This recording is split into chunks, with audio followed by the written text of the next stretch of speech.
Alors bonjour mesdames et messieurs, bienvenue à cette deuxième partie de cet épisode spécial de Horreur Critique, le spécial trilogie, où je critique la trilogie des films Creature from the Black Lagoon. Lors du dernier épisode, on a vu le premier volet, si votre logique marche correctement. Et bien aujourd'hui, on va faire le deuxième volet de la série, The Revenge of the Creature.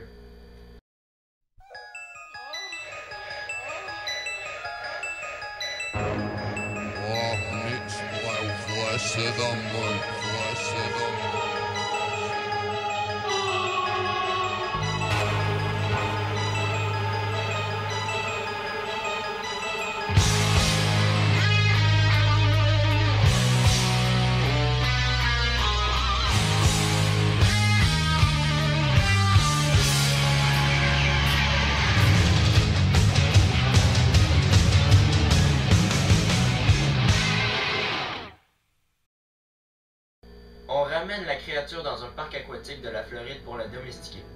Les touristes, évidemment, vont aller voir la bête, mais quand celle-ci s'échappe et commence à semer la terreur dans toute la ville, eh bien c'est à ce moment-là que l'horreur commence. Un groupe de scientifiques devra unir leurs forces pour stopper la créature. Le scénario est bien écrit. L'idée de domestiquer la créature m'a bien plu. Le fait qu'elle s'échappe du parc aquatique, c'est sûr ça fait un peu cliché, mais sans ça, il n'y aurait pas d'histoire. Cette fois-ci, Jake Arnold revient derrière la caméra pour ce deuxième volet, et franchement, il a gâché la réalisation. Il l'a réalisé différemment que le premier, et ça m'a déçu. Dans celui-ci, il réalise plus à la manière d'un film d'horreur en nous faisant sursauter, mais ça change complètement l'ambiance extraordinaire auquel on avait eu droit dans le premier film. Et c'est bien dommage parce que ça enlève beaucoup de points à Revenge of the Creature. Sauf que les acteurs sont très bons, comme dans le premier volet. L'histoire met en scène des personnages différents, à l'exception de Lucas, le chauffeur du bateau, et évidemment la créature. Sans doute qu'aujourd'hui, Revenge of the Creature est en partie notable pour la première apparition de Clint Eastwood. Yeah, something like that. Well, maybe so, Doc, but there were poor rats in there when I changed my lights.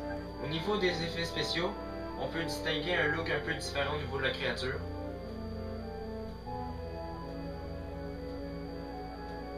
Les effets spéciaux sont assez très comparables à ceux du premier.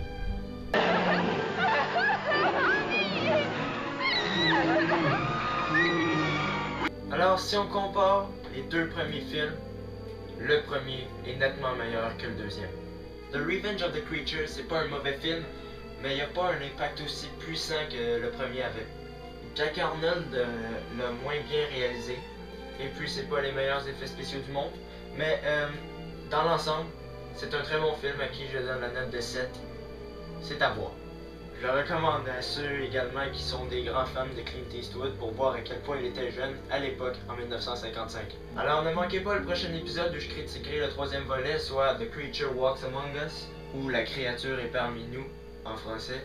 D'ici là, n'hésitez pas à vous abonner à ma chaîne, laissez des commentaires, et à la prochaine!